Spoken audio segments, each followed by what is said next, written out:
नमस्कार मित्रांनो, मी आहे अविनाश भगत आणि तुम्ही बघत आहेत माझे यूट्यूब चॅनल अपनावी नेटवर्क। आणि आज मी तुमच्यासाठी बरेच दिवसानंतर नवीन व्हिडिओ घेऊन आलेलो आहे। तो आहे 11वीच्या विद्यार्थ्यांकरिता CET संबंधित। तर महाराष्ट्र राज्य माध्यमिक व उच्च माध्यमिक शिक्षण मंडळ पुणे यांच्यातर्फे 2021-22च्या इयत्ता 11वीचे प्रवेशासंदर्भात घेण्यात येणाऱ्या सामायिक परीक्षा म्हणजे CET बाबत जे प्रकटन आहे, जे ऑफिशियल नोटिफिकेशन आहे, ते आपल्याला काल रात्री जवळजवळ 11च्या सुमारास प्राप्त झालेले आहे। म्हणजे 19 तारखेला रात्री 11च्या जवळपास हे जे महाराष्ट्र राज्य माध्यमिक व उच्च माध्यमिक शिक्षण मंडळ पुणे यांची ऑफिशियल वेबसाईट आहे त्याच्यावर प्रसिद्ध करण्यात आलेले आहे। तर ते कसे आहे, त्यासंबंधी सर्व काय सूचना CETच्या दिलेल्या आहेत, हे सर्व माहिती या ऑफिशियल जे प्रकटन झालेले आहे त्याच्यामध्ये दिलेले आहे। सुरुवातीचे जे आहे ते सर्व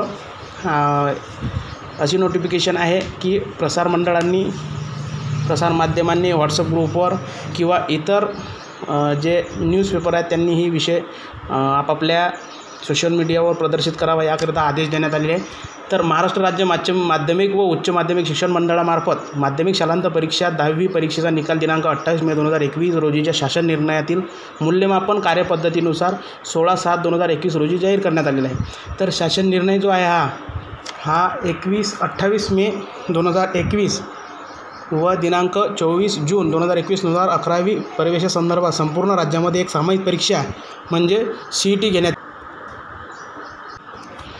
घेण्यात येईल आणि त्या CETचं आयोजन करण्याचा निर्णय हा जो आहे तो त्याचा तपशील निश्चित केलेला असून सदर परीक्षेचे आयोजन मंडळामार्फत करण्याबाबत शासनाचे निर्देश आहेत। तर त्या अनुषंगाने 2021च्या इयत्ता 11वीच्या परीक्षेसंदर्भात सामायिक प्रवेश परीक्षेचे आयोजन शनिवार दिनांक 21 ऑगस्ट 2021 रोजी सकाळी 11 वाजता ते दुपारी 1 या कालावधीमध्ये करण्यात येणार आहे।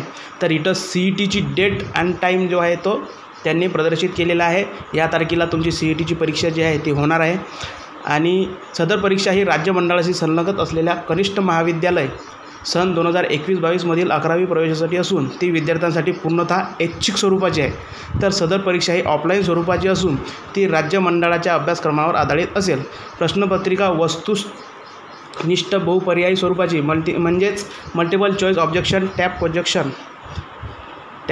क्वेश्चन्स म्हणजे मल्टिपल एका प्रश्नाला 4 उत्तरं त्याच्यामध्ये टिक मार्क अशा प्रकारचे जे हे आहे परीक्षा ते तुम्हाला CETमध्ये द्यायची आहे।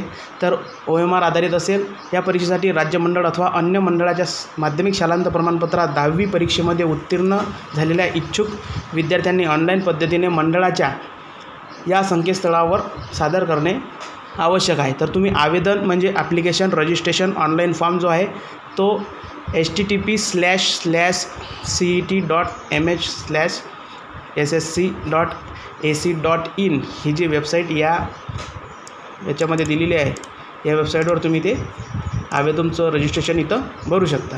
ठीक आहे। तर आवेदन भरण्याची सुविधा जी आहे ते मंडळामार्फत 20/7/2021 रोजी सकाळी 11:30 वाजता म्हणजे आज आपण ती 11:30 वाजता जवळजवळ तो 26/7/21पर्यंत हे उपलब्ध असणार आहे आणि त्याच्यामध्ये तुम्ही तो फॉर्म जो आहे तो भरू शकणार आहे। आणि तसेच सामायिक परीक्षेसंदर्भात विद्यार्थ्यांसाठी तपशीलवार सूचना सदर प्रकटनामध्ये तसेच मंडळाच्या संकेतस्थळावर उपलब्ध करून देण्यात आलेल्या आहे। तरी याची विद्यार्थी पालक व सर्व संबंधित घटकांनी नोंद घ्यायची आहे। ठीक आहे।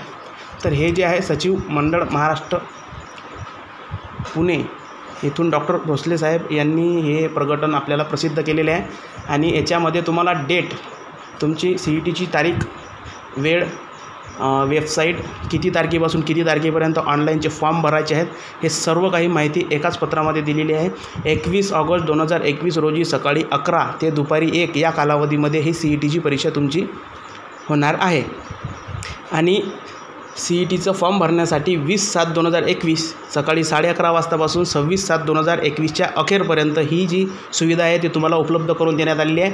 आणि साईट जी आहे ती cet.mh/ssc.ac.in ही ती वेबसाईट याच्यामध्ये दिलेली आहे। त्याची लिंक जी आहे ती मी डिस्क्रिप्शनमध्ये तुम्हाला देणार आहे। ठीक आहे। आणि हे जे प्रकटन आहे याचीसुद्धा मी तुम्हाला लिंक याच्यामध्ये आपल्या डिस्क्रिप्शनमध्ये देणार आहे। तुम्ही व्हिडिओ बघितल्यानंतर खाली जाऊन हे जे प्रकटन आहे ते डाउनलोड करू शकता आणि साईटवर जाऊन तुम्ही ते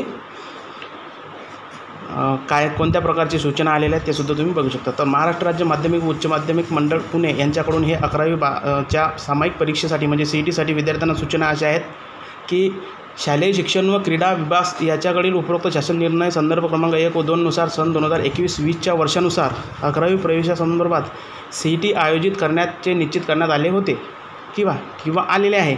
त्यामध्ये सामायिक प्रवेश प्रक्रियेचे स्वरूप, अभ्यासक्रम, विषय, एकूण गुण, वेळ, शुल्क व इतर आनुषंगिक बाबी निश्चित करण्यात आलेल्या आहेत.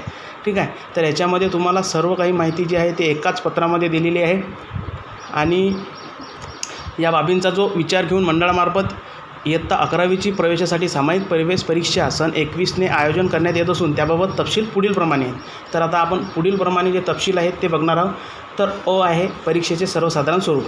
तर आता परीक्षा कशी होणार आहे, प्रत्येकाच्या मनात एक प्रश्न आहे की परीक्षा कोणत्या टॉपिकवर, कोणत्या विषयावर, कोणत्या वर्गाच्या नुसार होणार आहे. ह्या सर्व गोष्टी ज्या आहेत ते याच्यामध्ये आपल्या मंडळाने क्लिअर केलेल्या आहेत. इयत्ता 11वी प्रवेशासाठी घेण्यात येणारी सामायिक परीक्षा म्हणजे CET ही महाराष्ट्र राज्य माध्यमिक व उच्च माध्यमिक शिक्षण मंडळाशी संलग्न असलेल्या उच्च माध्यमिक शाळा, कनिष्ठ महाविद्यालयामध्ये प्रवेश करू इच्छिणाऱ्या सर्व मंडळाच्या म्हणजे राज्य मंडळ, CBSE, CISE, सर्व आंतरराष्ट्रीय मंडळे इत्यादी माध्यमिक शालांत प्रमाणपत्र 10वी परीक्षेमध्ये उत्तीर्ण झालेले किंवा प्रविष्ट झालेल्या विद्यार्थ्यांसाठी आयोजित करण्यात आलेली आहे.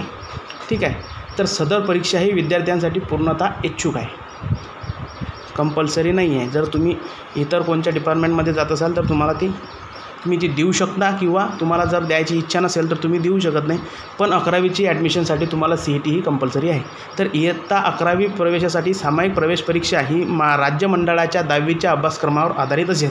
आत्तापर्यंत जो तुम्ही अभ्यासक्रम शिकलेले आहात किंवा कोरोना या काळामुळे तुम्हाला सर्व प्रकारच्या शाळा जे आहेत ते बंद होत्या, पण तुम्ही जे आहे आतापर्यंत 10वीचा जो अभ्यासक्रम असेल, तुमच्याकडे पुस्तकं असतील, त्याच आधारावर ही CETची परीक्षा जी आहे ते असणार आहे. आणि कोणत्याच प्रकारचे वेगळे प्रश्न किंवा इतर कोणत्याच प्रकारचा सब्जेक्ट जो आहे तो तुमच्या 10वीच्या अभ्यासक्रमाव्यतिरिक्त असेल अशा कोणत्याही प्रकारचे प्रश्न याच्यामध्ये येणार नाहीत.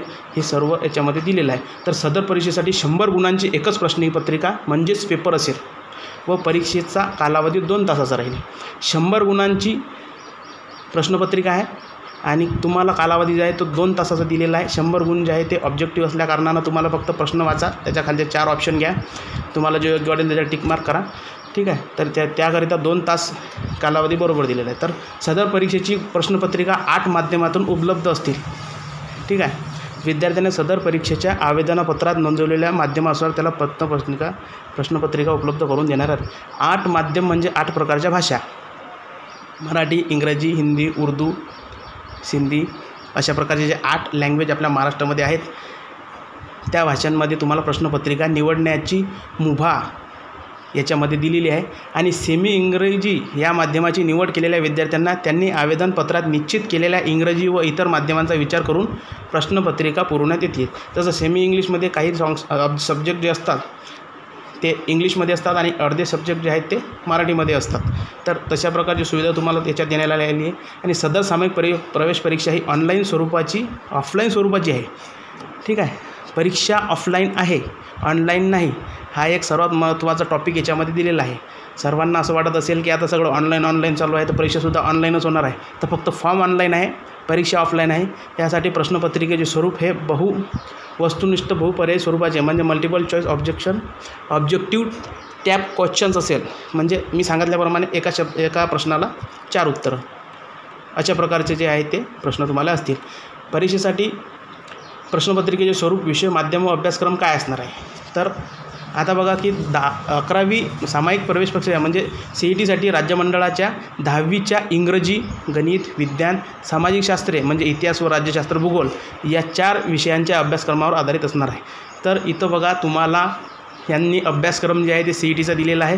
सरळ तुमच्या 10वीचे जेवढे काही सब्जेक्ट आहेत ज्याच्यामध्ये इंग्रजी, गणित, विज्ञान, समाजशास्त्र म्हणजे इतिहास, राज्यशास्त्र, भूगोल जे आहे या विषयावर तुम्हाला हे परीक्षा जे आहे ते आधारित असणार आहे. आणि सदर परीक्षेच्या 100 गुणांच्या एकाच प्रश्नपत्रिकेच्या पेपरमध्ये उपरोक्त 4 विषयावर प्रत्येकी 25 गुणाचे 100 प्रश्न असतील. ठीक आहे. आणि सदर गुण विभागाचा तपशील खालीलप्रमाणे यांनी दिलेला आहे. तर इथं बघा विषयाचे नाव आहे इंग्रजी आणि गुण आहे 25. तुम्हाला 100 गुण दिलेले आहेत. तर इंग्रजीचे 25 गुण आहेत, गणितमध्ये भाग 1 व भाग 2चे 25 गुण आहेत, विज्ञान आणि तंत्रज्ञानमध्ये भाग 1 आणि भाग 2चे 25 गुण आहेत, आणि सामाजिक शास्त्र, इतिहास, राज्यशास्त्र, भूगोल या 3 विषयाचे 25 गुण आहेत. असे टोटल मिळून तुम्हाला 100 गुणांची ही प्रश्नपत्रिका आहे जे तुमच्यासमोर येणार आहे. तर आता इथं बघा, तुमचा अभ्यासक्रम जो आहे तो डिक्लेअर झालेला आहे. तुम्हाला माहीत आहे की आता तुमच्या 10वीच्या कोणत्या सब्जेक्टवर, कोणत्या विषयावर तुम्हाला हे 100 गुणांची प्रश्नपत्रिका जी आहे ते उपलब्ध होणार आहे. ठीक आहे. तर विद्यार्थ्यांनी सदर परीक्षेच्या आवेदनपत्रात नोंदवलेल्या माध्यमातून त्याला पुढील 8 माध्यमांपैकी 1-2 माध्यमातील प्रश्नांचा समावेश असलेली प्रश्नपत्रिका उपलब्ध करून येणार आहे. ठीक आहे.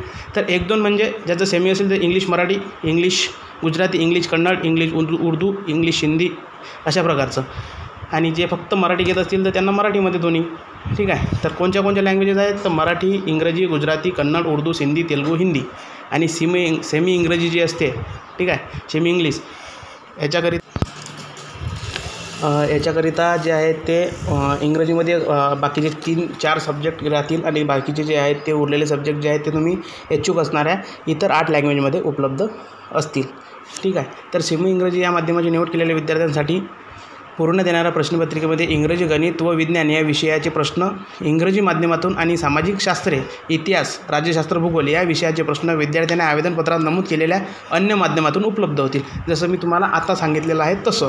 ठीक आहे. सदर ऑफलाईन परीक्षेचे प्रश्नपत्रिकेचे स्वरूप हे वस्तुनिष्ठ म्हणजे multiple choice, objective type question असतील, म्हणजे मगारपासून सांगत आहे त्याप्रमाणे, आणि शासन निर्णयात निश्चित केल्याप्रमाणे राज्य मंडळाच्या 10वीच्या अभ्यासक्रमावर आधारित सामायिक प्रवेश प्रक्रियेचे म्हणजे प्रवेशचे CIT जे आहे ते आयोजन करण्यात येणार आहे, आणि या परीक्षेसाठी निश्चित केलेल्या 4 विषयांच्या अभ्यासक्रमातील घटकांचा तपशील सोबतच्या परिशिष्ट अ मध्ये देण्यात आलेला आहे. प्रश्नपत्रिकेमध्ये सदर घटकांवर आधारित प्रश्नांचा समावेश असेल. इथं बघा हा जो आहे याच्यामध्ये दिलेला आहे 4 सब्जेक्ट तुम्हाला दिलेले आहेत. ठीक आहे. 25 गुणांचे 100 असे टोटल केले तर होणार आहेत. ठीक आहे. आणि याच्यामध्ये महत्त्वाचं कोरोनाचं एक सांगितलेलं आहे की कोविड-19च्या पार्श्वभूमीवर शैक्षणिक वर्ष सन 2020-21साठी विषयनिहाय 25% अभ्यासक्रम, घटक, उपघटक वगळण्यात आलेले आहेत. सदर परीक्षेच्या प्रश्नपत्रिकेमध्ये सदर वगळलेल्या भागांवर आधारित प्रश्न समाविष्ट नसतील. ठीक आहे. तर इथं बघा 25% अभ्यासक्रम हा वगळण्यात आलेला आहे. याच्यामध्ये तुम्हाला जो हा वर दिलेला अभ्यासक्रम आहे हा फक्त 75% आहे, आणि 25% तुम्हाला वगळण्यात आलेला आहे. त्यामुळे याच्यामध्ये जे तुम्हाला सब्जेक्ट दिलेला आहे याच सब्जेक्टचा तुम्हाला अभ्यास जो आहे तो केला नसेल यावर्षी. काही मुलांनी शाळेत जायचं काम पडल्यानं कारणानं त्यांना माहीत आहे आपण तसेच पास होणार आहोत. जशी आपले शिक्षण अधिकारी जे आहेत त्यांनीसुद्धा घोषणा केलेली होती की यावर्षी विद्यार्थ्यांना पास करण्यात येईल किंवा परीक्षा रद्द झालेल्या आहेत अशा प्रकारे. त्यानंतर सर्वांचं मन जे आहे ते शिक्षणातून कमी झालं असं मला तरी वाटते. त्यांनी अभ्यास केलेला नसेलच. जर नसेल केला तर तुम्ही हे जे विषय मी सांगितलेले आहे त्याच्यावर तुम्ही आता अभ्यास करा. ठीक आहे. तुमच्याकडे आता ऑगस्ट महिन्यापर्यंत वेळ आहे. आणि आता पुढे जाऊ आपण. क नंबर आहे आवेदनपत्र सादर करणे. ठीक आहे.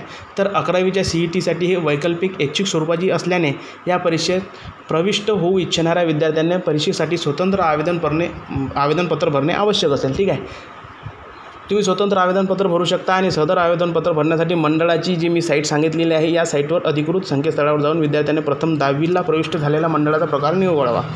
ठीक आहे. म्हणजे तुम्ही कोणत्या मंडळातून, महाराष्ट्र स्टेट बोर्ड, CBSE का इतर कोणत्या याच्यामधून तुम्हाला इथून निवडायचं आहे, आणि तदनंतर विद्यार्थ्यांना त्यावर दिलेल्या सूचनांचे पालन करून पुढीलप्रमाणे कारवाई करावी लागेल. ठीक आहे. तर सर्वप्रथम तुम्हाला काय आहे पहिलंच दिलेलं आहे की तुम्हाला ते मंडळ सिलेक्ट करावं लागेल. नॉर्मली आपलं जे आहे ते मी आता अकोला जिल्ह्यामध्ये आहे, तर माझ्या गावाला अंबादेवी विद्यालय नावाचं एक शाळा आहे जिथं 10वीची परीक्षेत विद्यार्थी पास झालेले आहे. त्यांचं जे मंडळ आहे ते महाराष्ट्र स्टेट बोर्ड आहे. ठीक आहे. आणि इतर जे अकोल्यामध्ये सिटीमध्ये असतील त्यांचे काही CBSE पॅटर्नवाले आहेत किंवा अदर काही आहेत, त्यांनी ते त्याप्रमाणे निवडून घ्यायचे आहे. आणि राज्य मंडळामार्फत सन 2021मध्ये माध्यमिक शालांत परीक्षेत प्रमाणपत्र म्हणजे 10वीची परीक्षा उत्तीर्ण प्रविष्ट झालेल्या विद्यार्थ्यांसाठी आता खाली सूचना दिलेल्या आहेत.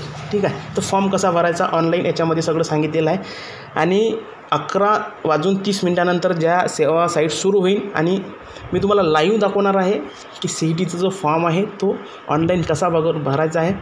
तर तुम्ही हा व्हिडिओ बघितल्यानंतर त्या व्हिडिओची नक्की वाट पाहाल असं मला वाटतं आहे.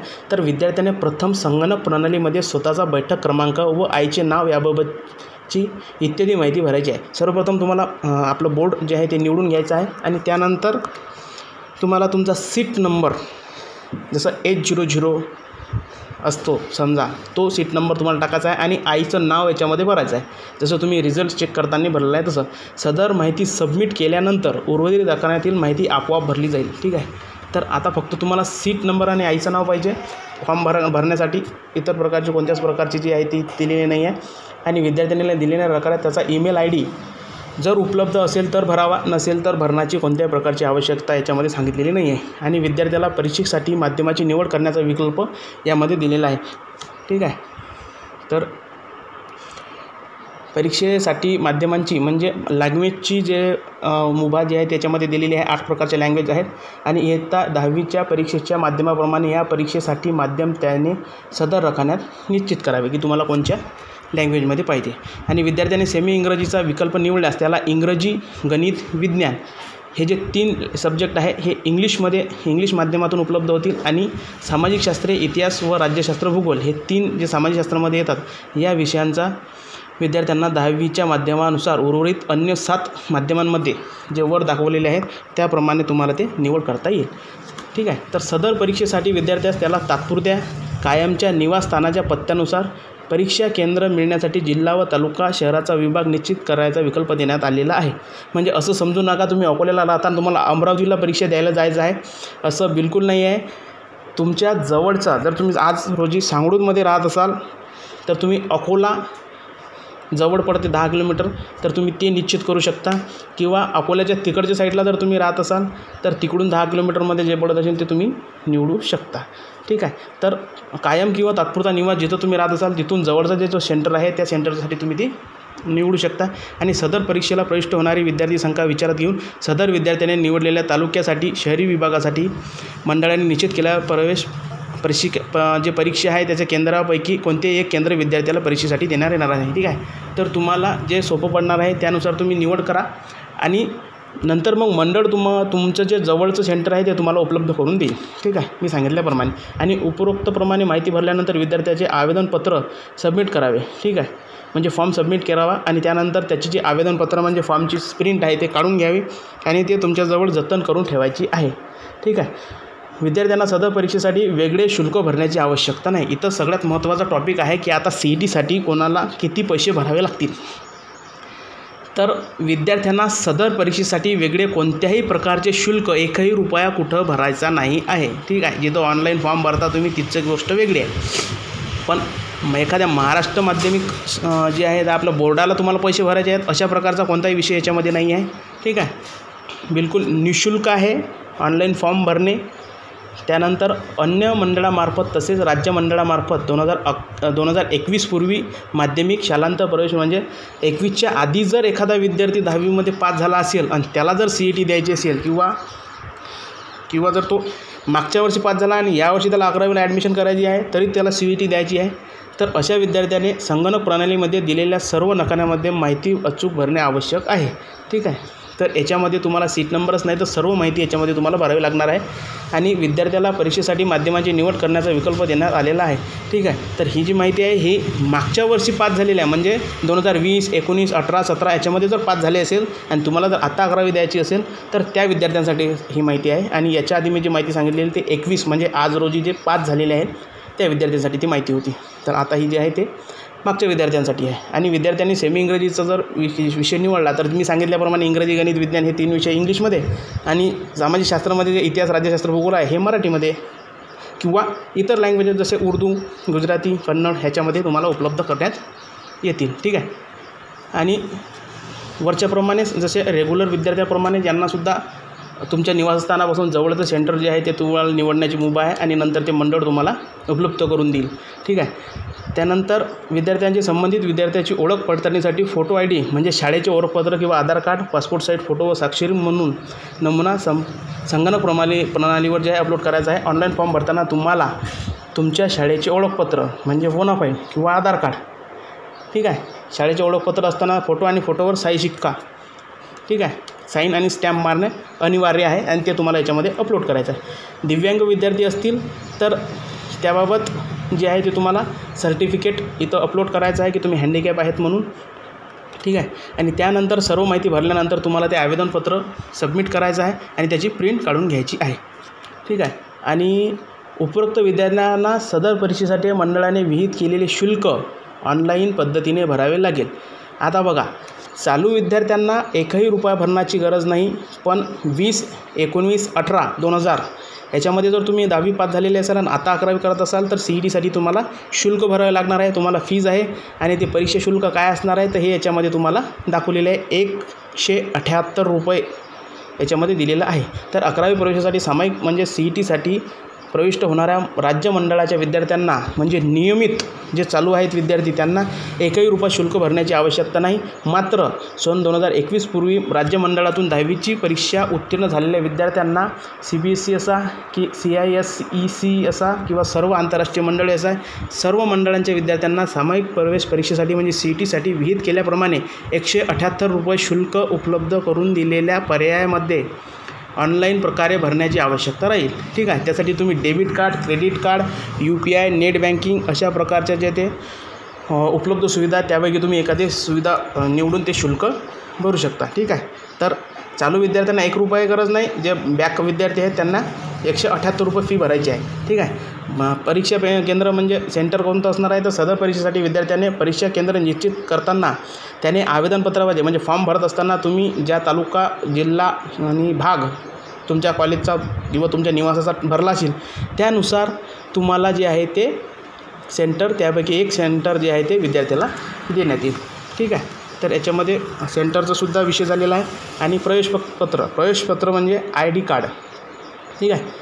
तर विद्यार्थ्यांना ओळखपत्र मंडळामार्फत ऑनलाईन पद्धतीने उपलब्ध करून दिले जाईल. ज्या ऑनलाईन मध्ये तुम्ही रजिस्ट्रेशन केलेलं आहे त्याच्यामध्येच तुम्हाला ते उपलब्ध करून देणार आहे. आणि सदर प्रवेशपत्र विद्यार्थ्याने डाउनलोड करून त्याची प्रिंट काढून घ्यावी आणि प्रवेशपत्रावर दिलेल्या सर्व सूचना विचारात घेऊन विद्यार्थ्याने परीक्षेस प्रविष्ट व्हावे. त्याच्यामध्ये सगळे तुम्हाला कोविडविषयी सूचना तुम्हाला इथं दिलेल्या असतील किंवा इतर कोणत्याही सूचना त्याच्यामध्ये दिलेल्या असतील ते सगळं वाचून तुम्हाला सेंटरवर जायचं आहे.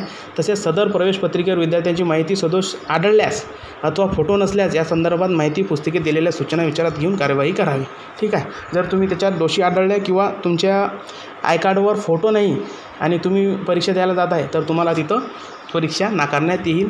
सरळ याच्यामध्ये तुमच्यावर जे आहे ते कारवाई करण्याची जे आहे ते याच्यामध्ये सूचना दिलेली आहे. परीक्षेचे आयोजन व कार्यवाही. ठीक आहे. तर परीक्षेचे आयोजन जे आहे मंडळाने निश्चित केलेल्या माध्यमिक शाळा, कनिष्ठ महाविद्यालय परीक्षा केंद्रावर करण्यात येणार आहे. तर आजच बघून घ्या, माध्यमिक शाळा, कनिष्ठ महाविद्यालय तुमच्या घरापासून तुमच्या कॉलेजपासून आजूबाजूने जेवढे काही असतील त्याच्यापैकी कोणतंही एक सेंटर तुम्हाला भेटू शकते. ठीक आहे. तर तुम्ही आताच विचार करायला लागा की आपल्या आजूबाजूला असे कोणते कॉलेजेस आहेत की जे तुम्हाला परीक्षा सेंटरमधून भेटू शकतात. आणि सदर परीक्षा ही शनिवारी दिनांक 21/8/2021 रोजी सकाळी 11 ते दुपारी 1 जसं मी आधी सांगितलेलं आहे त्याप्रमाणे त्या कालावधीमध्ये घेण्यात येईल. ठीक आहे. आणि परीक्षेसाठी विद्यार्थ्याने परीक्षा केंद्रावर किमान 1 तास अगोदर उपस्थित राहणे आवश्यक आहे. जर तुम्ही परीक्षा सुरू होत आहे आणि 5 मिनिटं आधी गेले तर तुम्हाला परीक्षा देता येणार नाही. सरळ सांगितलेलं आहे की 1 तास कमीत कमी तुम्ही अगोदर तिथं उपस्थित राहायचे आहे.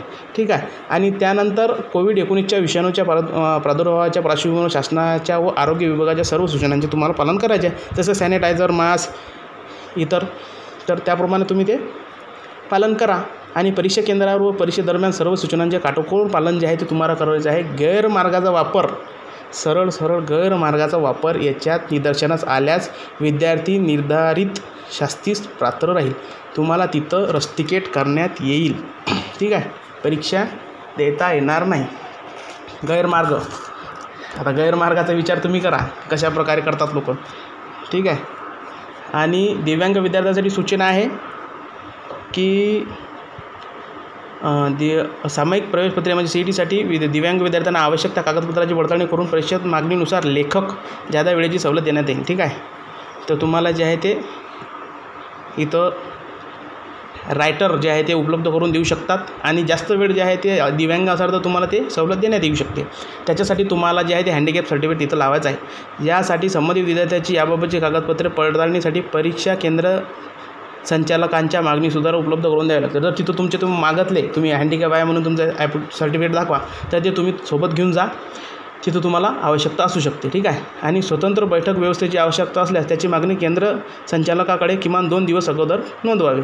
जर तुम्हाला स्वतंत्र बसायचं असेल, वेगळं बसायचं असेल, तर तुम्ही ते 2 दिवस अगोदर तुम्हाला जे सेंटर भेटेल त्याच्या केंद्र संचालकाकडे तुम्हाला ते करायची आहे, ठीक आहे. तर इथं बघा, आता उत्तरपत्रिकेवर उत्तराची नोंद करणे कशी. आता तुम्ही कशा प्रकारे जे आहे ते इथं प्रश्नाचे जे उत्तर आहेत ते कसे लिहायचे. तर सदर परीक्षेमध्ये OMR आधारित उत्तरपत्रिका असेल व त्यासोबत परीक्षेनंतर विद्यार्थ्यास परत करावयाची कार्बन प्रत संलग्न असेल, ठीक आहे. तुम्हाला एक उत्तरपत्रिका आहे जे ते तुम्हाला परीक्षा झाल्यानंतर वापस मिळणार आहे आणि एक त्यांच्याकडे राहणार आहे, ठीक आहे. तर उत्तरपत्रिकेमध्ये क्रमांक 1 ते 100 प्रश्नांची उत्तरे नोंदवण्यासाठी प्रत्येक क्रमांकासमोर ABCD अशा 4 प्रकारचे गोल देण्यात आलेले आहे, ठीक आहे. आता मी आधीच सांगितलेलं आहे की कशा प्रकारचे प्रश्न असणार आहेत, ठीक आहे. आणि एक प्रश्न असेल त्याच्यासमोर 4 उत्तर असतील आणि त्याच्यासमोर ABCD नावाचे 4 जे आहेत ते गोल असतील. त्याच्यामध्ये तुम्हाला जे उत्तर बरोबर आहे त्याच्यावर तुम्हाला टिक करायचं आहे किंवा गोल करायचा आहे, ठीक आहे. उपरोक्त 4 पर्यायापैकी विद्यार्थ्यांनी निश्चित केलेल्या उत्तराचा एकच गोल ठळकपणे भरावा, ठीक आहे. ठळक गोल तुम्हाला जर एखादा प्रश्न आहे आणि B त्याचं उत्तर आहे किंवा A त्याचं उत्तर आहे किंवा C त्याचं उत्तर आहे किंवा D त्याचं उत्तर आहे, तर फक्त या ABCD पैकी A किंवा B किंवा C किंवा D फक्त एकच गोल ठळकपणे भरायचा, म्हणजे त्याला राऊंड गोल करायचा आहे, ठीक आहे. गोल भरण्यासाठी काळ्या किंवा निळ्या यापैकी एकाच शाईच्या बॉलपेनचा वापर करावा. तुम्हाला निळा आणि काळा अशा 2च जे आहेत ते पेन तिथं वापरू शकता, ठीक आहे. आणि ते सुद्धा बॉलपेन घेऊन जा. सदर पर्यायी उत्तराच्या वर्णाक्षराचा गोल पूर्णपणे भरण्याची म्हणजे गडद करणे दक्षता घ्यावी. जास्त घट करायचा नाही तर मग त्याच्यामध्ये कसं होते की तुम्ही फेंट करता, म्हणजे ठळक भरत नाही आणि त्याच्यामध्ये तुमचं उत्तर बरोबर जरी असलं तरी ते स्पष्ट नसल्या कारणानं तुम्हाला ते मार्क मिळणार नाही, ठीक आहे. अर्धवट भरलेला, खाडाखोड केलेला, एकापेक्षा जास्त भरलेले गोल तसेच गोलात अंक अथवा तत्सम मजकूर नमूद केलेले असल्यास उत्तरासाठी ग्राह्य धरले जाणार नाही. मी तुम्हाला आधीच सांगितलेलं आहे, ठीक आहे. तर अशा प्रकारच्या चुका तुम्ही नका करू व त्यासाठी गुणदान केले जाणार नाही. तुम्हाला एकही प्रश्न तुम्हाला तिथं प्रश्नाचं उत्तर जे बरोबर जरी असलं तरी तुम्हाला गुण मिळणार नाही. तसेच एकदाच लिहिलेले उत्तर बदलता येणार नाही. तुम्ही एकदा एक गोल केला Aवर आणि ते चुकलं, मग तुम्ही Dवर केला, तर तशा प्रकारचं जे आहे ते उत्तर तुम्हाला इथं भरता येणार नाही. उत्तरपत्रिकेची संगणकीय पद्धतीने तपासणी केली जाणार असल्याने सदर उत्तरपत्रिकेची घडी घालू नये, ठीक आहे.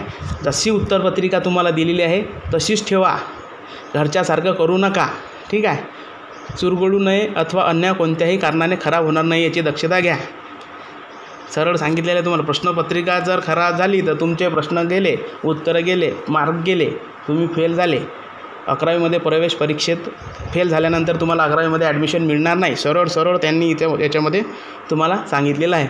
उत्तरे लिहिण्यापूर्वी काही कच्चे काम करायचे असल्यास प्रश्नपत्रिकेच्या शेवटी दिलेल्या पानावर कोऱ्या जागेचाच वापर करायचा आहे, ठीक आहे. तर तुम्हाला जे आहे ते याच्यामध्ये त्यांनी सुविधा दिलेली आहे की तुम्हाला जर कच्चं काम करायचं असेल, बा या प्रश्नाचं उत्तर A आहे, B आहे, C आहे असं लिहून ठेवायचं असेल, तर तुम्हाला प्रश्नपत्रिकेच्या मागच्या साईडला कोरे पान दिलेलं आहे, त्याच्यामध्ये तुम्ही करा.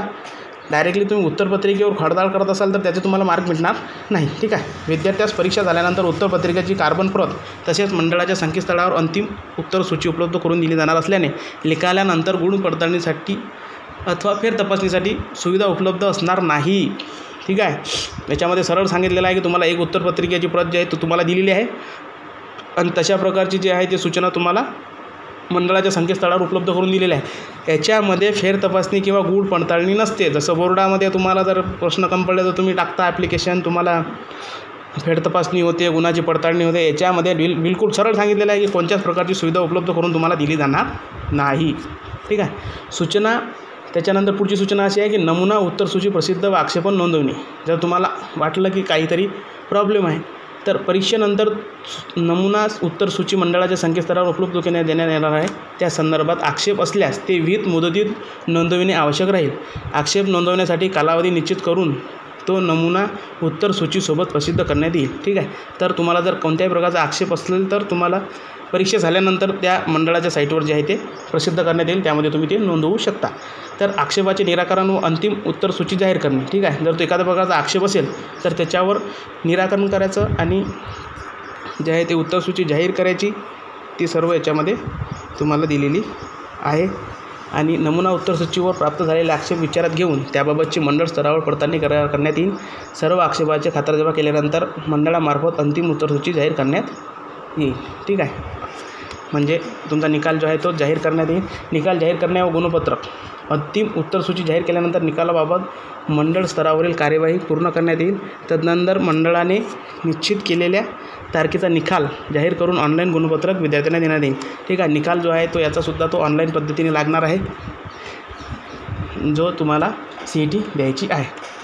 ठीक आहे, तर इथं बघा खाली आणखी काही सूचना देण्यात आलेल्या आहे परिशिष्ट अ मध्ये की 11वी प्रवेशासंदर्भात 2021साठी सामायिक प्रवेश पत्रिका विषयनिहाय घटक इंग्लिशमध्ये जे आहे ते अशा प्रकारचे जे आहे या टॉपिकवर तुम्हाला प्रश्न येऊ शकतात. याचा स्क्रीनशॉट मारून घ्या. तुम्ही जर व्हिडिओ बघत असाल तर याचा स्क्रीनशॉट मारून घ्या. इंग्लिशमध्ये जे आहे ते या टॉपिकवर जे आहे ते प्रश्न येणार आहेत इंग्लिशमध्ये ह्या. ठीक आहे, पहिली लँग्वेज आहे इंग्लिश. बघून घ्या, स्क्रीनशॉट मारा.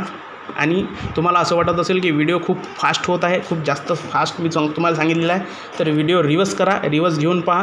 ठीक आहे, खूप मोठं जे आहे ते प्रकटन याच्यामध्ये दिल्या कारणानं मला थोडंसं फास्ट तुम्हाला सांगायचं होतं. इंग्लिश लँग्वेजमध्ये ह्या टॉपिकवर तुम्हाला प्रश्न येणार आहे. त्यानंतर इथं बघा विज्ञान आणि तंत्रज्ञान सायन्स अँड टेक्नॉलॉजीसाठी भाग 1 याकरिता या विषयांवर या सब्जेक्टवर या आधारावर तुम्हाला प्रश्नपत्रिका आहे जे ते जनरेट होणार आहे.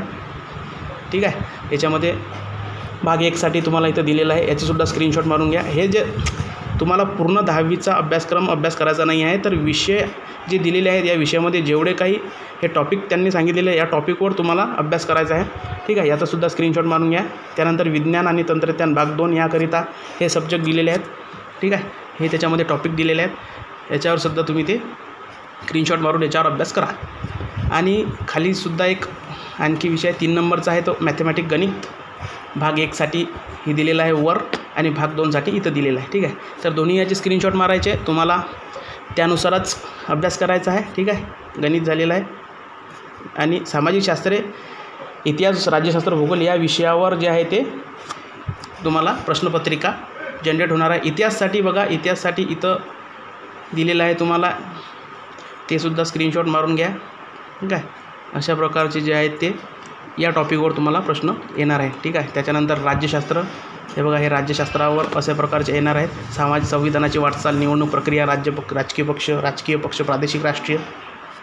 आणि इथं बघा भूगोल या विषयावर स्थानविस्तार, प्राकृतिक रचना, नैसर्गिक वनस्पती, अर्थव्यवस्था, पर्यटन, वाहतूक या विषयावर तुम्हाला जे आहे अभ्यास जे आहे तो तुम्हाला इथं प्रश्नपत्रिका याच्यावर जनरेट होणार आहे. तर मित्रांनो, आता मला तरी असं वाटते की सर्व विद्यार्थ्यांना त्यांच्या पालकांना जे आहे ते या व्हिडिओतून सर्व काही माहिती तुम्हाला इथं जनरेट मी करून दिलेली आहे, माहिती सांगितलेली आहे. याच विषयावर तुम्हाला अभ्यास करायचा आहे असं मी म्हणत नाही आहे. महाराष्ट्र राज्य माध्यमिक शालांत मंडळ म्हणजे मंडळाने जे तुम्हाला सूचना दिलेल्या आहेत त्या प्रकारचीच मी तुम्हाला इथं माहिती सांगितलेली आहे. ठीक आहे, तर मित्रांनो यावर तुम्ही अभ्यास करा, CETची परीक्षा द्या आणि पास व्हा, 11वीला ॲडमिशन घ्या. त्यासाठी माझ्या यूट्यूब चॅनल करून तुम्हाला बेस्ट ऑफ लक्स. आणि तुम्हाला जर हा व्हिडिओ आवडला असल्यास व्हिडिओला लाईक करा. तुमचे कोणत्याही प्रकारचे प्रश्न असतील तर तुम्ही व्हिडिओला खाली कमेंट करा. आणि जर तुम्ही माझ्या या यूट्यूब चॅनलवर नवीन असाल तर चॅनलला सबस्क्राईब करा, बेल आयकॉनवर क्लिक करा. आणि हा व्हिडिओ जर इतर विद्यार्थ्यांना किंवा तुमच्या मित्रांना माहीत नसेल तर त्यांना शेअर करा, फॉरवर्ड करा, तुमच्या व्हॉट्सअप ग्रुपवर टाका. ठीक आहे, शासनाने डायरेक्ट सांगितलेलं आहे की तुम्ही याची प्रसिद्धी करा, जेणेकरून प्रत्येक 11वीच्या विद्यार्थ्यापर्यंत ही सूचना जाईल, हा विषय जाईल. हे जे प्रकटन आहे हे जे ऑफिशियल नोटिफिकेशन आलेलं आहे हे त्याच्यापर्यंत पोहोचेल आणि त्याचं शैक्षणिक नुकसान जे आहे ते होणार नाही. ठीक आहे, तर हा जो व्हिडिओ आहे तो तुम्हाला कसा वाटला हा मला नक्की सांगा. आणि भेटू आता पुढच्या व्हिडिओमध्ये. अशाच प्रकारचे व्हिडिओ जे आहे ते मी या यूट्यूब चॅनलवर घेऊन येत असतो. बघत राहा माझे हे यूट्यूब चॅनल. धन्यवाद.